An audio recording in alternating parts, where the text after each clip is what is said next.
燕青，别睡地上了，地上太凉了，上来跟我一起睡。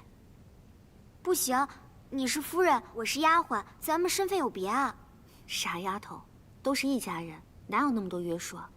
再说了，这又没有别人，你要是不上来跟我一起睡，我可生气了。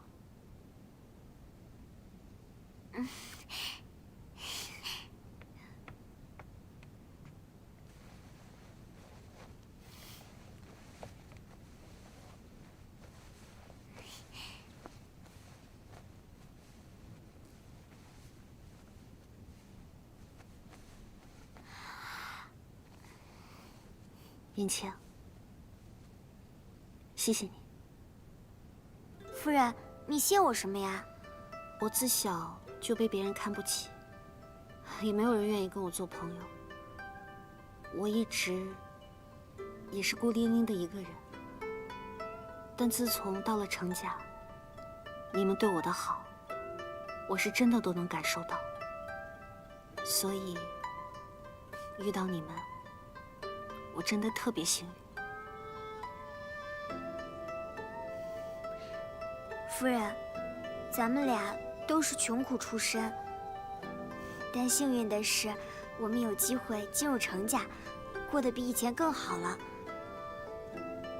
但是，夫人的心比以前更苦了。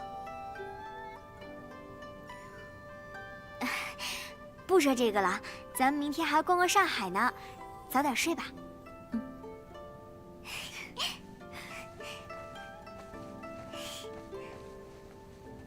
来，夫人。傻丫头，夫人是在说我可爱吧？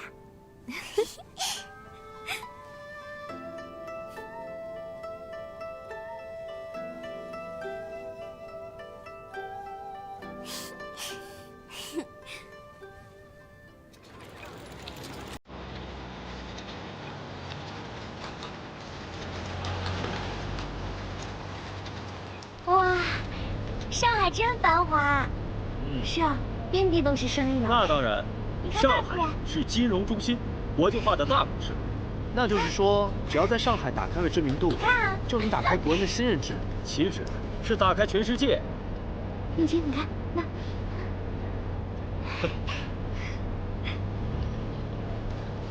这上海怎么满大街都是贴画啊？当然了，这个就叫做广告。广告。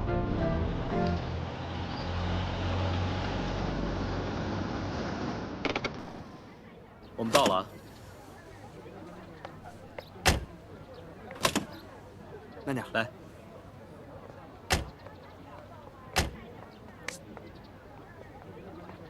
走，我带你们进去。欢迎光临。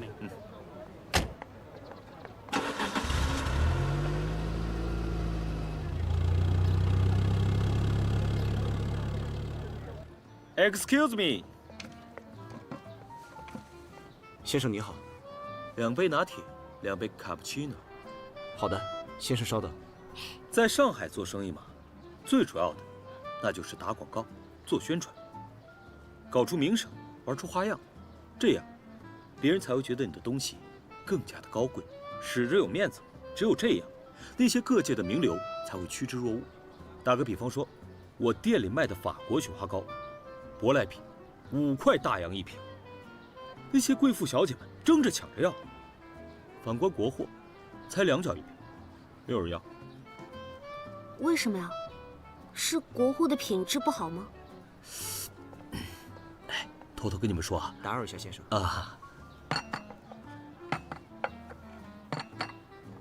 谢谢。比如呢？比如啊，偷偷跟你们说，我呢，都是把国货放到洋瓶子里面卖，根本就没有人发现，而且质量还会更好。你这人怎么这样啊？坑蒙拐骗的，坏人，奸商。没错，查理，你这么做可不厚道啊！你们一个个的，我是在教你们上海的经商之道，怎么反倒教育起我来了？现在的人，难道更看重名声吗？对啊，其实质量嘛都差不多，但是想要卖得更好，就要花大价钱去做广告、做宣传，还有设计包装。糕。慢点，慢点。这是什么呀？好苦呀！这是外国茶吧？怎么感觉味道怪怪的，好苦啊！这个是咖啡，洋人最喜欢的饮料，而且在上海，年轻人也很喜欢。我觉得它比茶可好卖多了。这咖啡我以前喝过，跟茶完全就是2种不同的东西，根本没有可比性。但说到茶，我很自信，毕竟咱们的一品名风在品质和味道上，都是没得挑的。少爷说的对，在上海这么大的地方，肯定汇集了好多名茶，我们也不能盲目自信。那一会儿我们大家就一起去各处茶行看看吧。好主意。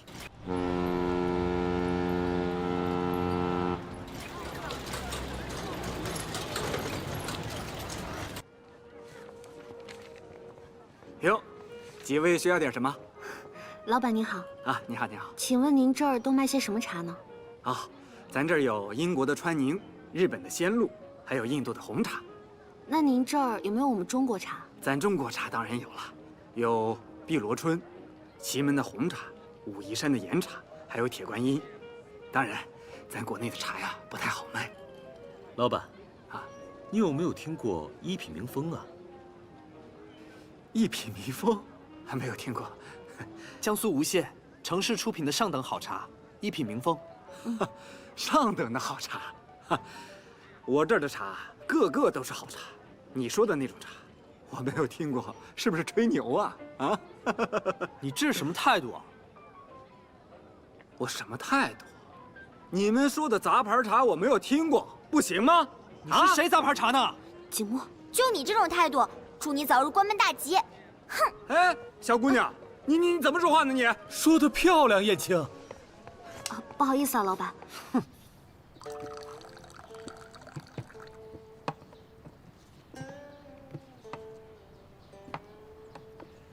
这印度红茶产自印度东北部。你们看，这茶叶外形细扁，拍出来的茶汤有点深红，甚至褐色。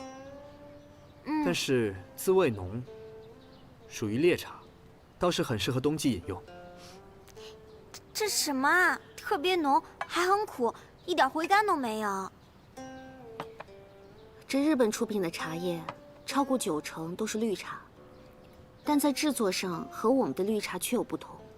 我们制作的绿茶大多数是用炒青杀青，泡出来的茶汤香味突出，茶味浓；而日本多数是用蒸汽杀青，再加上揉捻焙干，或者直接在阳光底下晒干，这样茶色保持翠绿，泡出来的茶汤清雅圆润。不错，尤其以这雨露为上品，品着涩味少，口感甘甜柔和，茶汤清澄，确实有着一种不食人间烟火的仙气。少爷真厉害！梅师傅的制茶手札可写得清清楚楚。那这个也好，那个也好，咱们的一品名风该怎么办呀？确实，现在西方的工业发达一些，所以很多人对洋货趋之若鹜，崇洋媚外之风盛行。其实我们中国的东西并不比洋人的差，甚至要更好。我说的对吧？现在大家看重的，并不是这个茶叶的质量，而是因为大家现在喜欢西洋的，反而忽略了茶的根本。我们再去多跑几家，再去看看。我相信，总有爱茶之人，愿意尝一尝，给我们一个机会。说得好。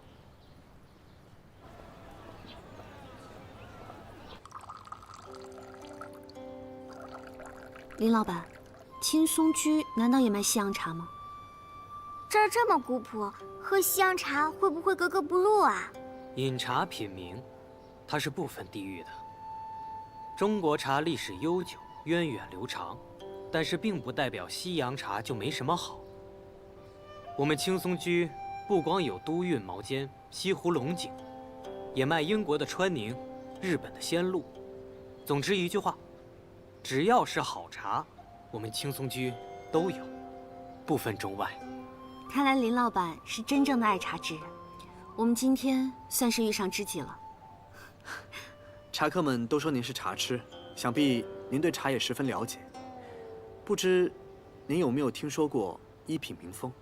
当然听过，汤色清澈，滋味鲜浓。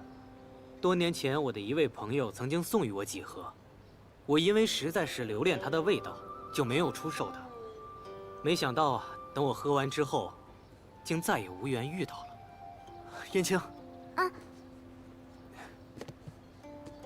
实不相瞒，我这次来上海，就是完成父亲未尽的事业，真正开拓一品名风的市场。像一品名风这样的好茶，如果连上海都买不到的话，那真是太可惜了。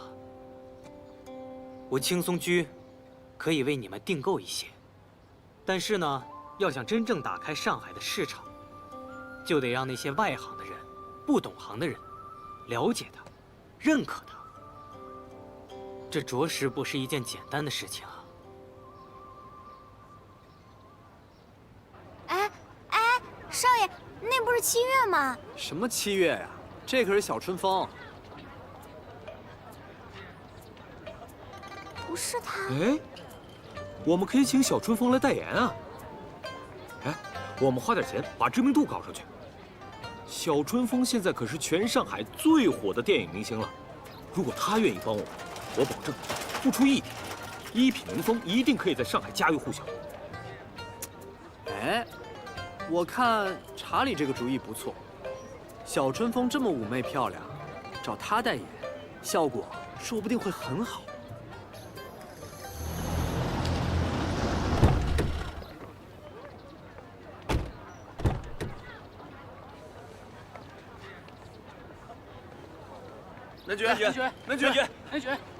南爵，你对现在抵制洋货运动有什么看法？你发表一下看法吧。不好意思啊，各位啊，南爵，我们大卫男爵今天刚刚从英国回到上海，今晚我们会有一个欢迎仪式，到时候呢，我给大家发邀请函，欢迎大家光临啊！谢谢啊！南爵，大卫男爵，你们让我进去，我一定要见到他。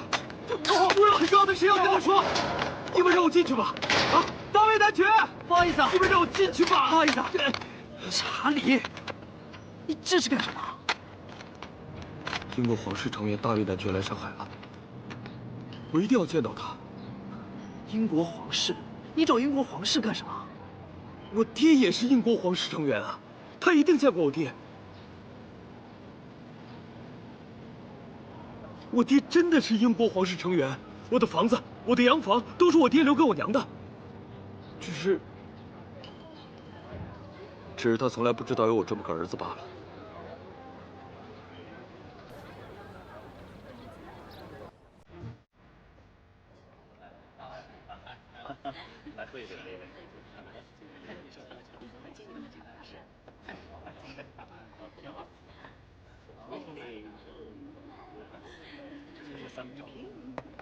查理，别着急，这个办法真的可以吗？放心吧，没问题的。那就好。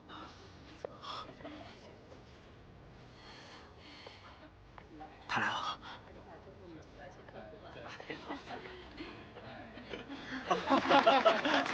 南爵，南爵。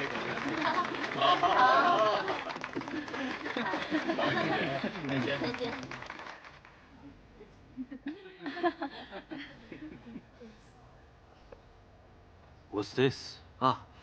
This is Chinese mountains and waters painting. 这位先生，这是你画的吗？是。This painting is his work. Wow, it's very beautiful. 男爵先生说非常漂亮，非常喜欢。谢谢。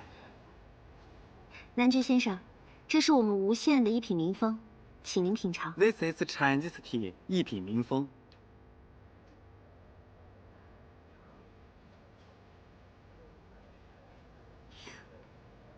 Do you like it? Yes. 哦， Thank you. 他说谢谢你们。 Very delicious. 他说非常喜欢。 Thank you. 谢谢。 Now, let's go to here. 急什么？不行，我等不了了。 The girl is my best friend. 查理 I have got a message for you. I have got a message for you. 走，快，过去，快！ 查理，I'm so sorry. It's unfair. Hey, what's going on? Okay, wait a moment. 王队长，怎么回事？实在对不起，他们不在邀请之列，我怀疑他们是图谋不轨，所以为了男爵大人的安全着想，我们现在立刻把他们抓出去。It's unsafe here. Will you go back to your room? I'm so sorry. Let them go. So sorry. 哎，no no no，哎，等一下，你说的 message 是什么？放开我！这位先生，我这有封信，对我事关重要，事关到英国皇室成员，务必交到男爵手中。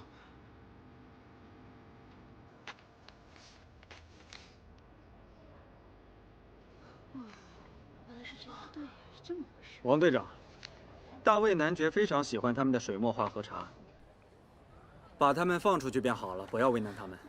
是。走，拜托了。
To give it to you.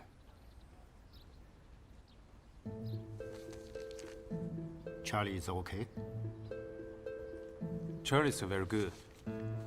He's this Chinese merchant friend who invites you to drink it. This tea I bought from a Chinese. Then they never want other knows. It's okay, Mr. Windsor.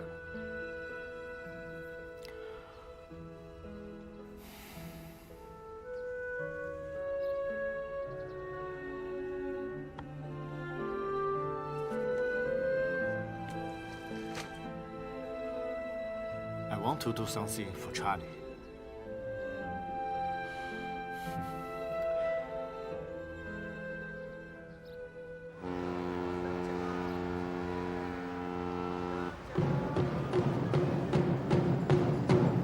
“大家都来看呀！喂，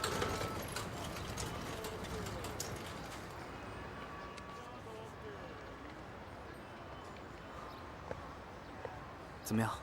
累吗？” 这都什么人啊，一点眼光都没有。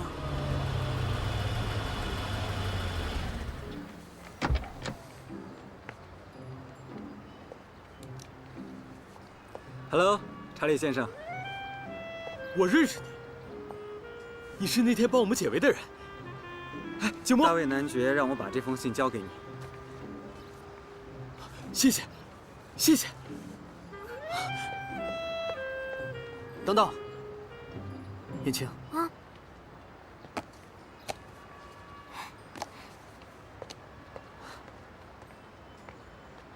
这是我们无县的顶级好茶，产量极低，且制作工艺极其复杂，名叫一品名风。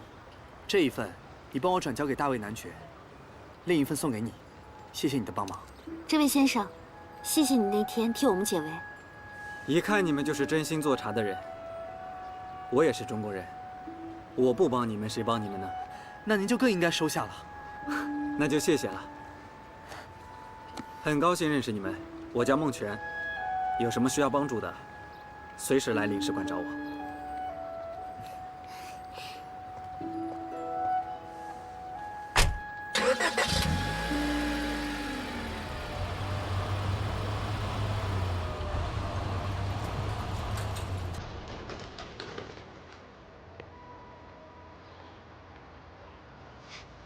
吵死人！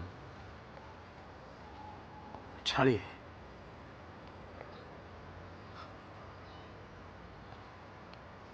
在我遥远的异乡，有位叫莎士比亚的兄弟曾经说过：“熄灭吧，熄灭吧，瞬间的灯火。人生不过是行走的影子。”所以我想通了，我爹是我爹，我是我。他肯定是个人，他肯定存在过，但是跟我没有关系。我查理，从今以后要为自己而活。好兄弟，你还有我们呢。说的没错。从今天开始，我查理要重新规划自己的人生，以后再也不做那些走私洋货的勾当，我就卖你们的茶。我相信，只要我们大家一起努力，一定可以让一品名风在上海畅销。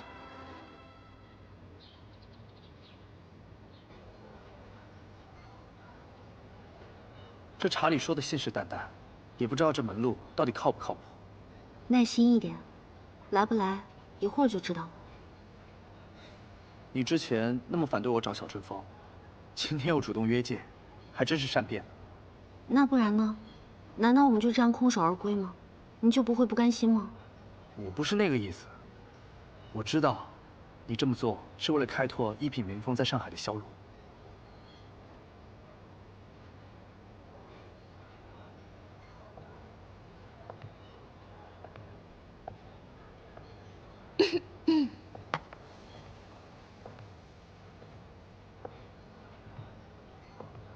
坐吧。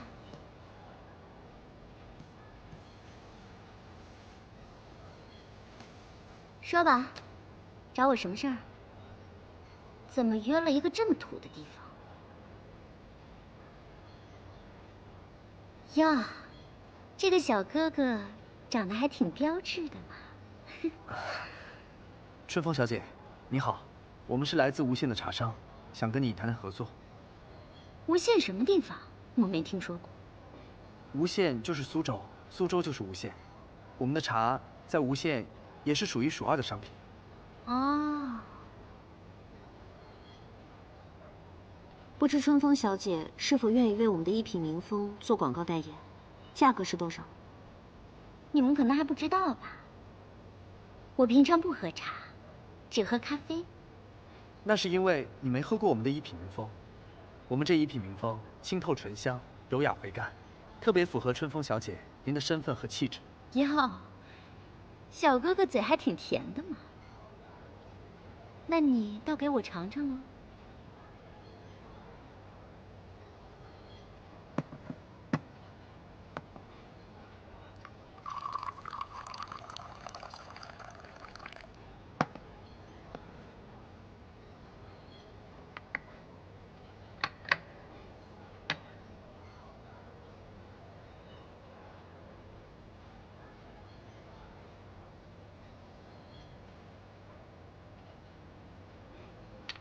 这茶还是不错的。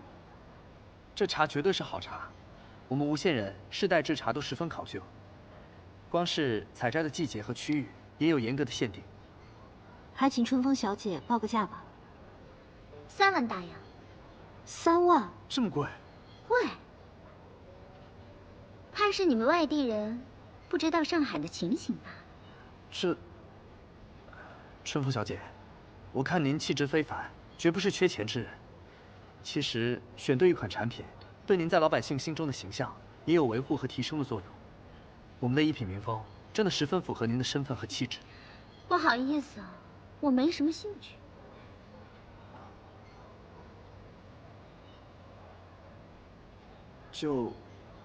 就真的没有办法再便宜了吗？那这样，我今天呢刚好有个舞会，我缺个男伴。看你的姿色还不错，不如你陪我去啊。我们价格好商量哦。让他陪你？嗯。春风小姐可真会开玩笑。你看我像是在开玩笑吗？春风小姐，我们还是再想想有没有其他办法能促成这笔合作吧。我不是一直在跟你谈吗？还请春风小姐自重。你是他的谁啊？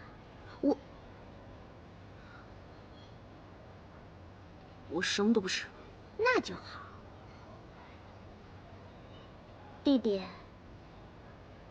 姐姐品了你的民风，你要不要尝尝春风呢？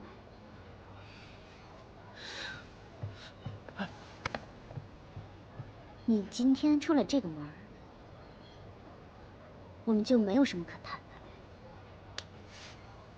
这世道变坏，就是从人心开始的。装什么清高啊？这茶倒是还不错。你小心车！放开我！聊得好好的，你怎么又走了呀？跟着我干嘛呀？回去接着聊啊。我们聊完了呀。哎，晚上去跳舞，穿什么好呢？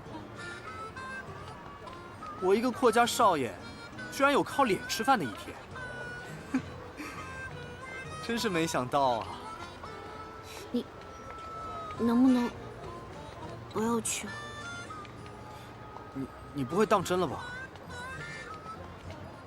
算了，如果你真的很想去，那你就去吧。醋娘子吃酸梅，什么意思啊？酸上加酸呗。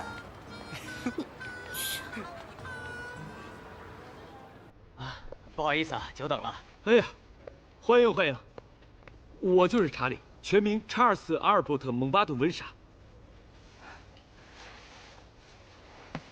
来，您尝一尝我们的一品名风。这一品名风啊，品性非常娇贵，只能在特定的区域生产，所以它泡出来的茶要远比其他茶叶更加清香，绝对是达官贵人和上层人士的首选。而且程先生，你们一品名风的海外生意，我会全权代理。那天晚上你们在晚宴上的表现十分惊人，再加上孟泉先生的推荐，英国人对这个茶很感兴趣。我相信，利用我在海外的人脉关系，一定可以打通英国市场。这样的话自然是好，不过您开出的每斤1块大洋的价格，确实是太低了些。程先生，你可要知道，一旦打通了国外市场，国内的价钱自然就会跟着一块儿上涨。我给的这个价钱已经非常合适了，为何要如此顾虑呢？若是开不出每斤4块大洋的价格，那我们的合作很可能就无法进行下去。那我可就要实话实说了，程先生，你们这个一品名风在上海根本就卖不出去，有这个价钱，我完全可以去买别的更有名的茶呀。要不是因为你们那天晚上的表现惊人，英国领事馆对这个茶有点好奇心，我肯定不会来找到你。与你合作，只不过是想用一品名风来打通与英国领事馆的关系。大家都是商人，若是能合作，对你我都有好处。这样有违我来上海的初衷。我寻求的是长线的、可持续性的合作伙伴，并且一起将我这一品名风推广出去，而不是利用我的一品名风来打通您的人脉关系。那你可以把整个上海都打听一遍，我敢肯定，绝对没有人会像我一样愿意代理一品名风。机会呢，就摆在这儿。我看啊，程先生还是再考虑考虑吧。再会。哎，再聊聊嘛，再聊聊。哎，清墨兄，你什么意思？好不容易来人了，你为什么？查理，我们既是商人，也是匠人。这一品名风不是普通的茶叶，这点你是清楚的。若是不能发挥它的最大价值，我是断断不会把它交给别人的。清墨兄，你说的我都明白，但是主要是卖出去啊。若是一品名风真的好，自然会有人来买的。我不需要降价去求销路，我更不希望一品名风摆在一个没有人注意到的角落里。程景墨，这里是上海，这里不是无限，你的那套在这里行不通的。我告诉你，只有先卖出去，才会有市场的领导权。那既然如此，我宁愿回无限卖我的一品民风。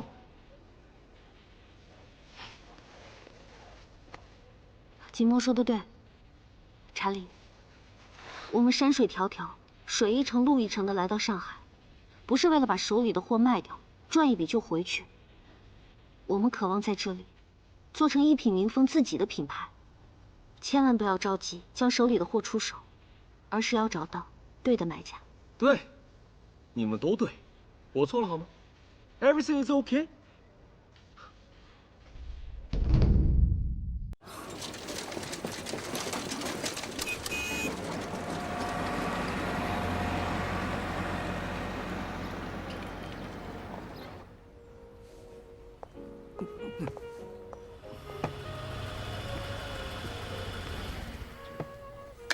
你们好，又见面了。哎，孟先生，你怎么来了？孟先生，英国领事馆的成员们都喝了一品民风，非常喜欢。他们认为这才是真正的上品好茶，现在想直接从你们这里订购一批。这张支票是你们的了，价格以5块大洋一斤。5块大洋？真的吗？当然是真的。我们领事馆的人无人不喝一品民风，它值这。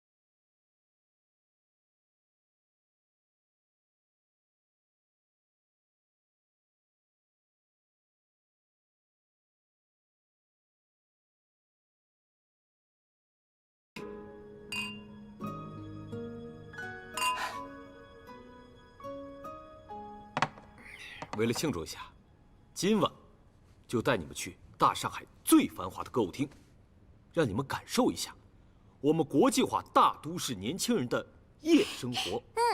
去了肯定不会后悔。衣服我已经给你们准备好了。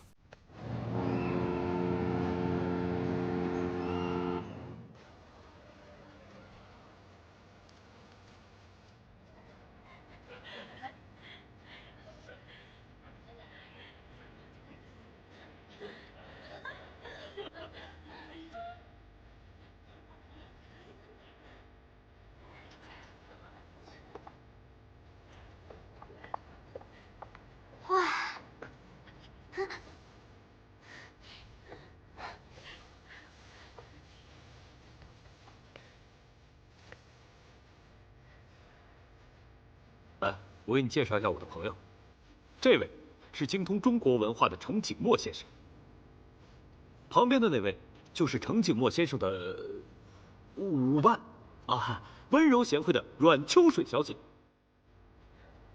而这一位，就是我查理一生中遇到最好的姑娘，善良单纯、美丽大方的燕青小姐。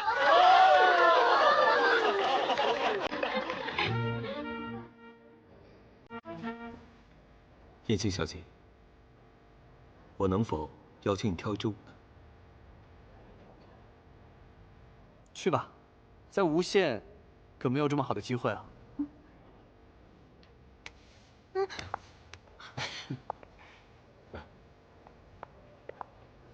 小心啊！阮秋水小姐，我能请你跳一支舞吗？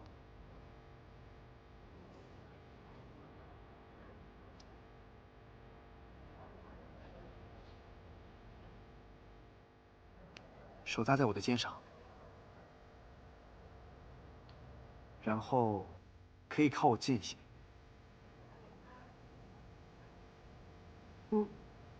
还是算了吧，这儿人太多了。没关系的，你看他们都这么跳。我还是不想。哎，秋水小姐，你知道在舞会上拒绝男伴，是让男伴很丢脸的一件事情。我们不光要跳舞，还要把头放在对方的肩上。如果不靠的话，那就罚对方10块大洋。你看这燕青也是没有办法呀。请。像这样。我还是怕别人笑话。其实真的没什么的，这里是上海，没有任何人认识我们。不过，你要是真的不愿意的话，那咱们也不勉强。那好吧。来，我教你。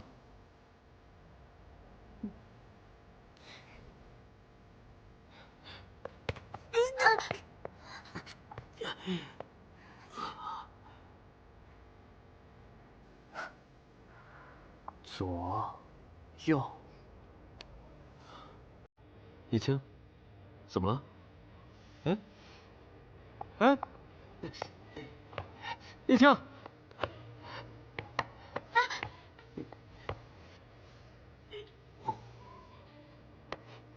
哎，这是酒，你这小丫头怎么喝这个？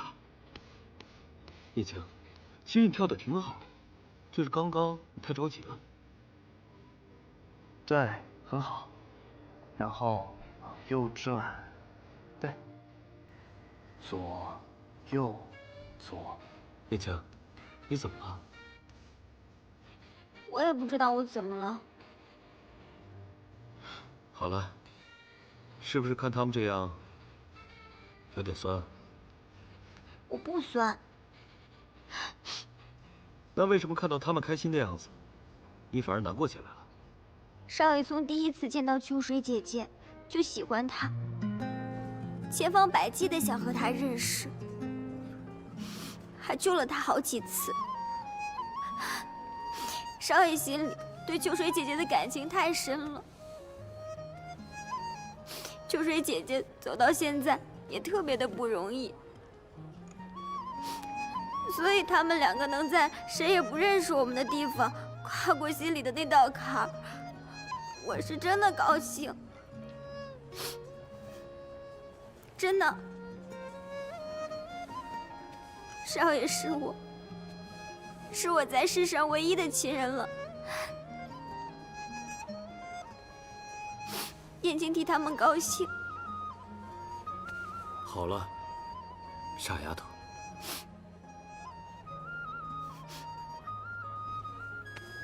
来杯橙汁。别哭了。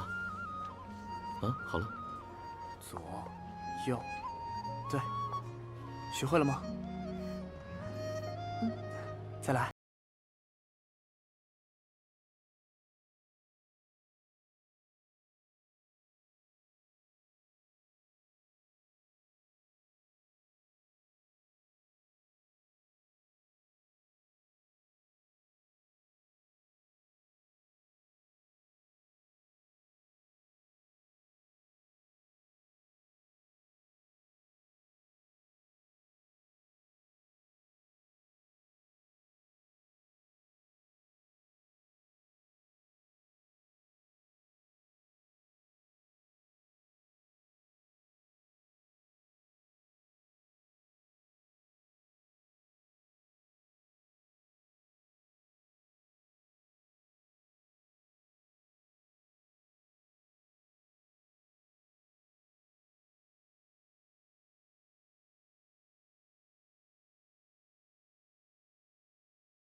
跳的真的挺不错，跳的真好。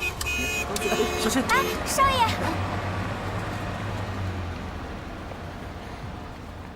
燕青，你这么着急干嘛？走路你不看路的，很危险。我只是担心少爷。少爷，你的眼里只有少爷，你旁边还站着一个人呢。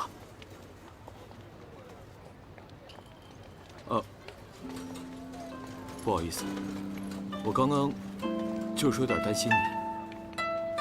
不，你说的对，少爷现在能照顾好自己，反正也不需要我了。燕青，程景墨不需要你，有人需要你。燕青，我有话想对你说。燕青，我喜欢你。你刚才说什么啊？你到底会不会开车啊？哎呀，大哥，您这是什么呀？这是棉花糖啊，小伙子。咱们这大上海年轻人谈恋爱都吃这个，可甜了。是吗？啊，要不要给你的女朋友来一个？好啊。不用了，大哥。姑娘怕让男朋友花钱，会心疼男人花钱的女人啊，以后一定是个好老婆。大哥，给我做个又圆又大的。给他花钱，我乐意。姑娘，碰到愿意为你花钱的男人，你可得抓住啊！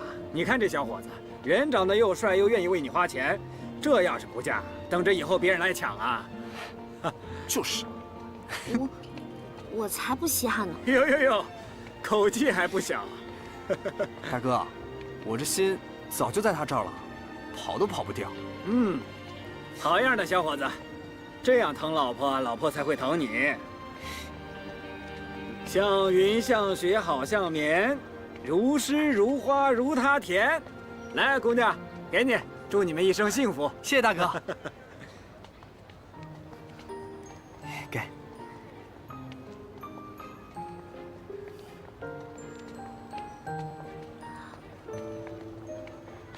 好吃吗？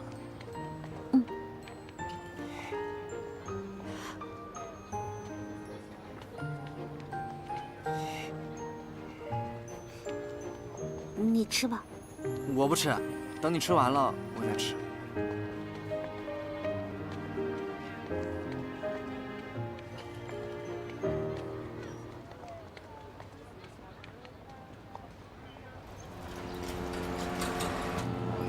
抵制洋货！洋货不会！抵制洋货！洋货不会！抵制洋货！洋货不会！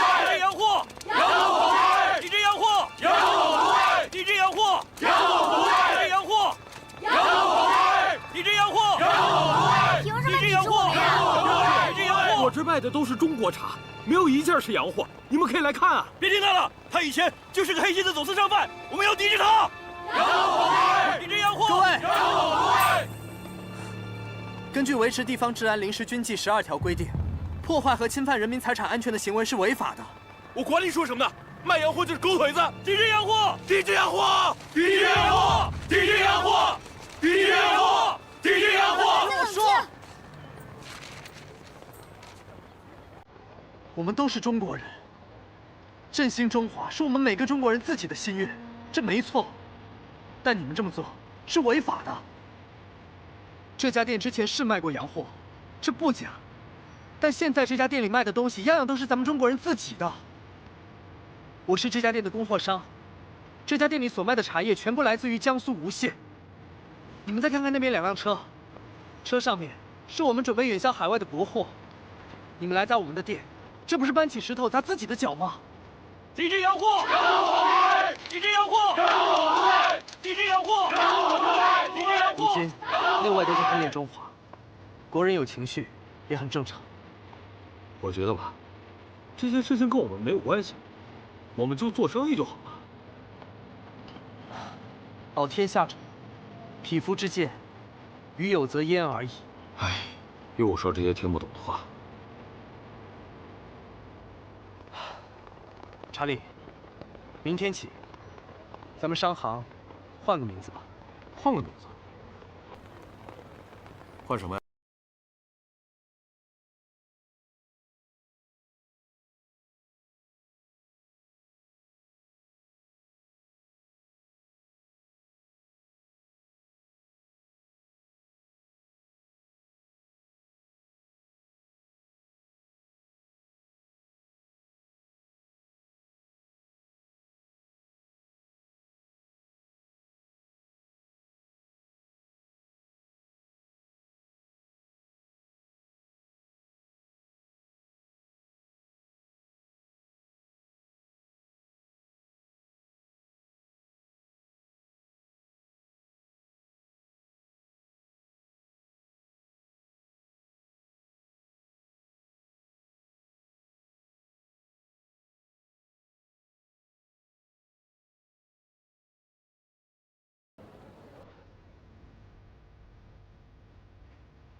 你们面前的这套茶具叫做青花瓷，产自于中国景德镇。中国的英文叫做 China，China 也是瓷器的音译，所以这瓷器便是我们中国的国宝。加上我们这一品民风，合在一起，自然是宝上加宝，宝中宝。可能你们还不太了解我们的绿茶，你们喝到的是产自我们中国无锡的一品民风，是一种特级绿茶。nice。秋水，要不然咱们别回去了。你看，上海比无锡大那么多，机会肯定更多。一想到回去以后，我就再也不能和你这样在一起，我就……喝粥啦！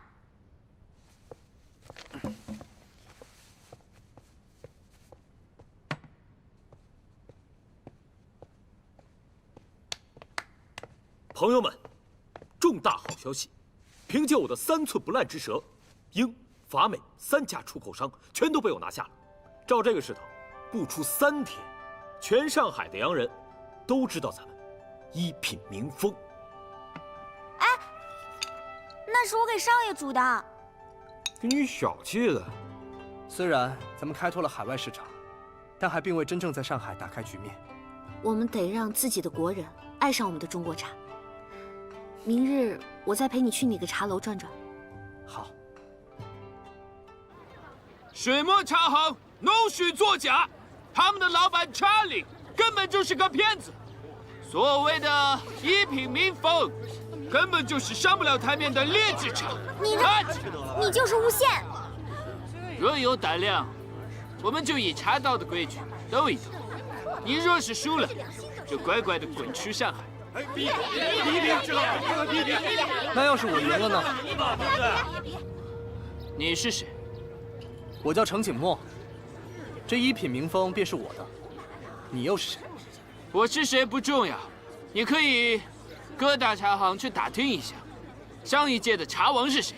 你一个日本人，竟敢在我中国人的地盘上大放厥词，这不得不让我对比赛的公平性产生质疑。这样，我问你，若我跟你比赛，我赢了，你该如何呢？好，你若是赢了，这茶王的封号，我就双手奉下。好，一言为定，我接受你的挑战。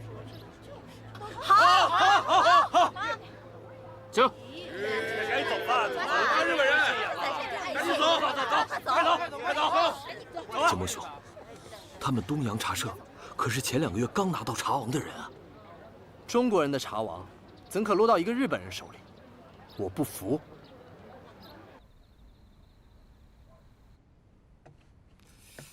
秋水之前也说过，日本和咱们中国一样，出口的茶叶超过90%都是绿茶，但在制作上，中国的绿茶都用炒制杀青，这样泡出来的茶汤香味突出，茶味浓，而日本则都用水蒸杀青，再在火上揉捻焙干，或者直接在阳光下晒干，这样制出来的茶叶色泽翠绿，茶香比较清雅圆润。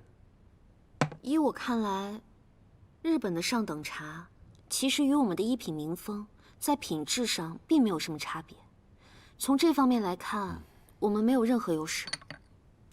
哎，我想起来了，听说上次斗茶大会上，这田中寿请了一个日本国内的茶道大师，搞了好大的阵仗，弄了一个什么抹茶，一举为日本绿茶夺得了茶王名号。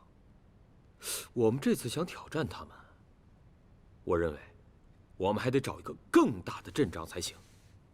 不错，这斗茶7分靠茶品，3分靠才艺，咱们还是要多想想办法才是。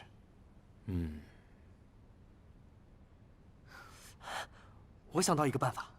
什么？和你有关。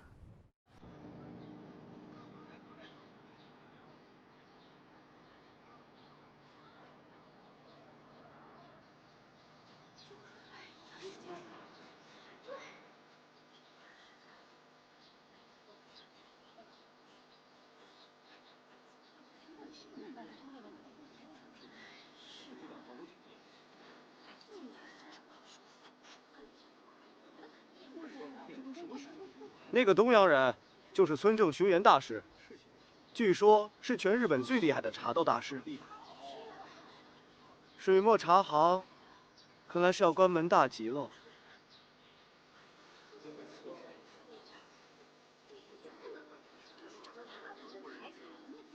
怎么说也是咱们中国的茶，怎能失了气节？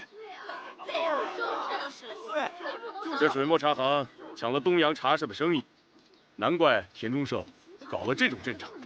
大家都看到了，现在已经到了斗茶的时间，可水墨茶行尚未至此。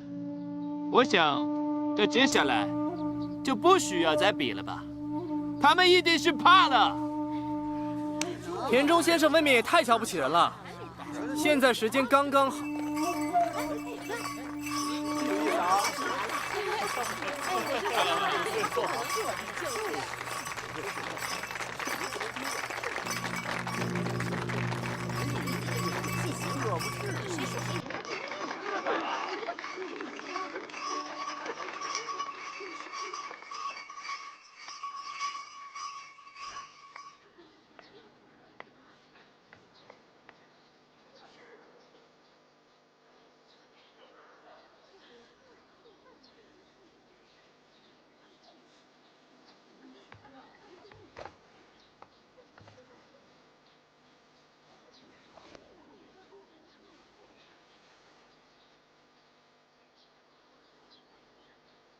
我只要你们说的心服口服。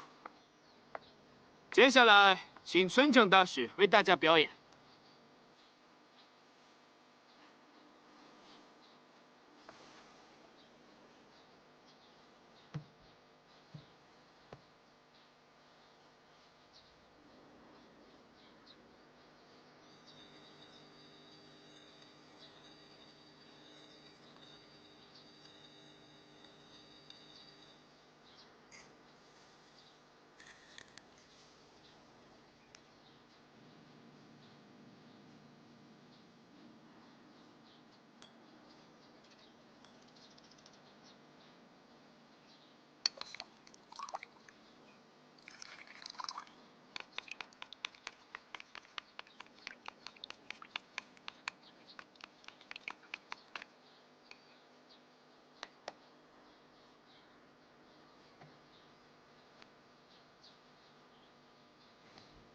这就是我们大日本最古老的仙露抹茶。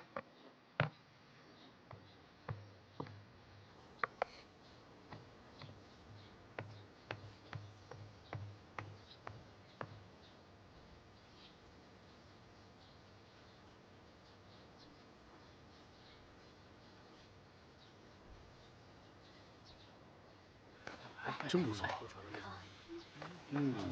香味不错。这味道可以。而且有一种甜甜的味道。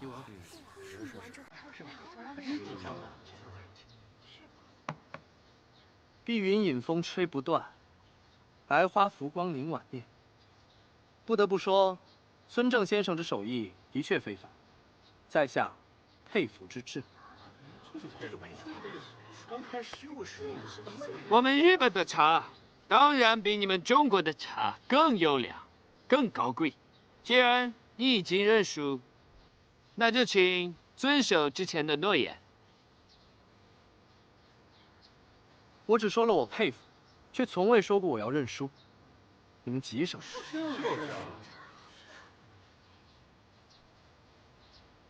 日本的茶叶和茶道确实有很多值得骄傲的地方。刚刚的仙露抹茶采用了古法炮制，点茶的工艺更能体现茶香，并且口味纯美。但是，这绝不是你们贬低中国茶的理由。是啊，你们的这些手艺，我们的老祖宗自唐朝就玩过。你们东洋人虽然有了些艺术上的改良，但无论到什么时候，你们都不该忘了。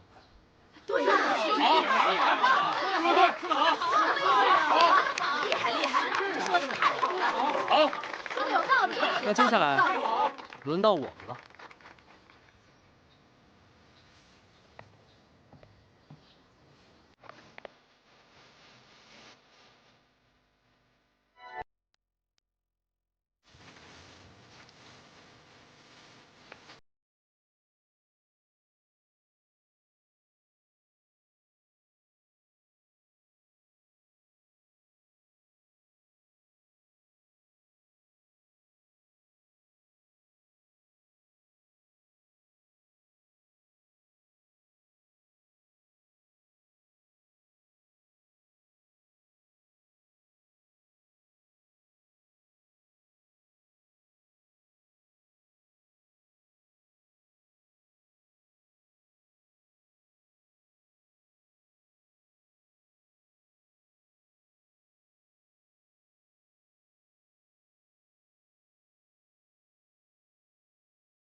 是从原话里面倒回的，才会这样。